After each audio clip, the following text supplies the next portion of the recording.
বেশি, আর কি লাগবে না। আমার মা যে বাঁচছে এটাই বেশি, হাসবো না আমার মা বাচ্চা আছে এটাই বেশি। সবকিছু পুরা থেকে আমার মা তো আছে। এই সপ্তাহে যতগুলো বিষয় সামনে এসেছে, একটা বিষয় আমাকে খুব বেশি নাড়া দিয়েছে, সেটি হচ্ছে ঘর পুড়ে গিয়েছিল। এক বাচ্চাকে সাংবাদিকরা জিজ্ঞেস করেছে যে বাড়ি ঘর যে পুড়ে গেছে তুমি কষ্ট পাও নাই? সে বাচ্চাটা জবাব দিয়েছিল, এটা নিয়ে বড় বড় ইসলামিক স্কলাররাও কিন্তু পোস্ট করেছেন। এখানে একটা বড় শিখার বিষয় আছে। বাচ্চাটা জবাব দিয়েছে কি, আমার সব কিছু পুড়ে গিয়েছে, আমার মা তো আছে, আলহামদুলিল্লাহ আমার মা আছে, এটাই বেশি। আমি আমার মাকে পেয়ে আমি খুশি। সবকিছু হারিয়ে যায় কিন্তু মাকে আমি হারাতে চাই না, হারাতে পারি না। মানে তার যে অনুভূতিটা, এই অনুভূতিটা মানুষটা ছোট, এটাকে যদি ব্যাখ্যা করেন তাহলে বড় তাফসির বা বড় ব্যাখ্যা, বড় একটা কিতাব লেখা যাবে। দুঃখজনক হলো সত্য, আমাদের সমাজে অনেকে আছে ডাক্তার, ইঞ্জিনিয়ার, বড় বড় ইসলামিক স্কলার, অথবা সাধারণ মানুষ, হাজার হাজার কোটি টাকার মালিক, শত শত কোটি টাকার মালিক, লাখপতি, হাজারপতি, এরকম অনেক লোক আছে। কিন্তু সম্পদ আল্লাহ তাআলা অঢেল দিয়েছে, কিন্তু এই মানুষগুলো আল্লাহ সুবহানাহু ওয়া তাআলা তাদের ভিতরে বুঝ দেয় নাই। ভাই, পৃথিবীর বুকে অমূল্য সম্পদ কিন্তু মা, অমূল্য সম্পদ মা। এর চাইতে দামি কোনো সম্পদ হতে পারে না এই পৃথিবীর বুকে। মা এমন এক সম্পদ, এই ছোট্ট বাচ্চাটি বুঝেছে। দেখেন, অনেক মানুষ আছে, অনেক মা আছে, মাত্র 1 হাত লম্বা একটা পেটের মধ্যে, আধা হাত লম্বা একটা পেটের মধ্যে বাচ্চাকে 10 মাস 10 দিন জায়গা দেয়। কিন্তু সন্তান বড় হওয়ার পরে 2 তলা বিল্ডিং করে, 5 তলা বিল্ডিং করে, সন্তান 2000-2500 স্কোয়ার ফিটের ফ্ল্যাট কিনে, আধা হাত লম্বা পেটের মধ্যে মা জায়গা দেয়, কিন্তু সন্তানের 2 তলা 2.5 তলা বিল্ডিং এর মধ্যে অনেক সময় সন্তান তার মাকে জায়গা দিতে চায় না। কেন? মূলত আমরা আমাদের নীতি নৈতিকতা হারিয়ে ফেলেছি। কোথায় ছিলাম, কি করতেছি আমরা?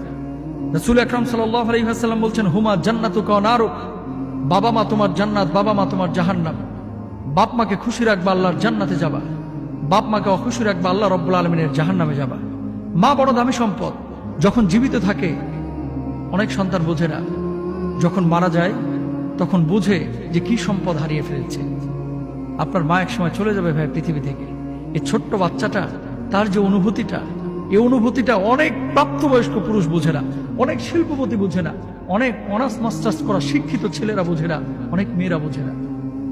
আজকে দেখেন বৃদ্ধাশ্রমে মাঝে মাঝেই বলে, এই যে সাংবাদিকরা যে নিউজ করে, 3 ছেলে আমেরিকায় সেটেল, অস্ট্রেলিয়ায় 2 মেয়ে সেটেল, অথচ বাপ আগারগাঁওয়ের বৃদ্ধাশ্রমে পড়ে আছে, বিভিন্ন বৃদ্ধাশ্রমে পড়ে আছে।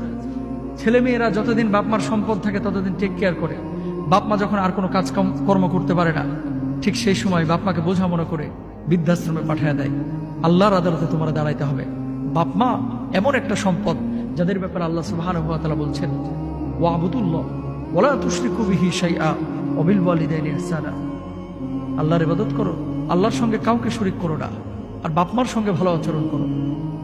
মা একদিন চলে যাবে ভাই, মায়ের শাড়িটা থাকবে আলমিরার মধ্যে, শাড়ির গন্ধ আপনি পাবেন। মায়ের ওই যে সুপারি কাটা মেশিনটা থাকবে, মায়ের পানের বাটাটা পড়ে থাকবে, মায়ের চশমাটা পড়ে থাকবে, মায়ের ব্যবহৃত জিনিসপত্র পড়ে থাকবে। মা থাকবে না, বাবা থাকবে না।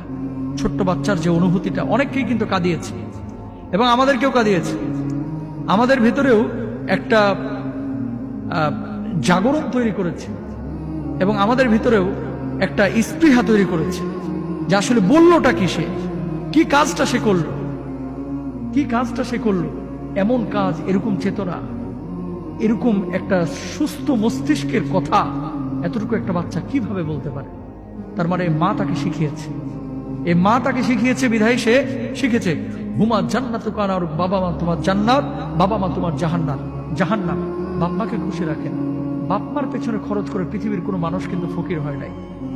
আজকে ইন্টারমিডিয়েট পড়ে, অনার্সে পড়তেছে, অনেক সময় বাপ মার সঙ্গে রূঢ় আচরণ করে। কেন রে ভাই, কেন? খারাপ, বড্ড খারাপ। নামাজ পড়লে যেমন আল্লাহ সওয়াব দেয়, বাপ মার খেদমত করলে তেমনি সওয়াব দেয়। নামাজ না পড়লে যেমন আল্লাহ গুনাহ দেয়, বাপ মার খেদমত না করলে তেমনই গুনাহ দেয়। বাপ মার অবাধ্য হওয়া এটা কোনো সন্তানের জন্য জায়েজ নাই। যুদ্ধের ময়দানে আল্লাহ রাসূল সাল্লাল্লাহু আলাইহি ওয়াসাল্লাম সাহাবীদেরকে পারমিশন দিচ্ছেন, তুমি যাও, তুমি যাও, তুমি যাও।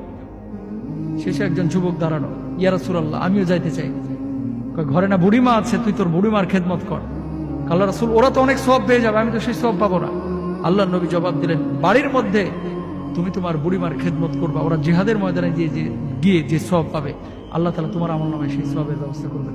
বলার একটা উদ্দেশ্য আছে, এই ছোট্ট বোনটিকে আল্লাহ তাআলা হায়াতে তয়্যিবা দান করুক। তার একটি বাক্য আপনি আপনার কলিজার মধ্যে গেঁথে নেন যে আমার কিচ্ছু না, আমার মা তো আছে। কেন মা কেন অমূল্য সম্পদ জানেন? বন্দুকের গুলি মিস হবে, মা যদি সন্তানের জন্য কোনো দোয়া করে, দোয়া মিস হবে না। সন্তানের জন্য দোয়া করলে দোয়া কবুল হবে। মা যদি আপনার জন্য দোয়া করে, আপনার আল্লাহ সুবহানাহু ওয়া তাআলা সেই দোয়া কবুল করবেন। আসেন মাকে মূল্যায়ন করি, মাকে ভালোবাসি, বাবাকে ভালোবাসি। আল্লাহ তৌফিক দান করুন।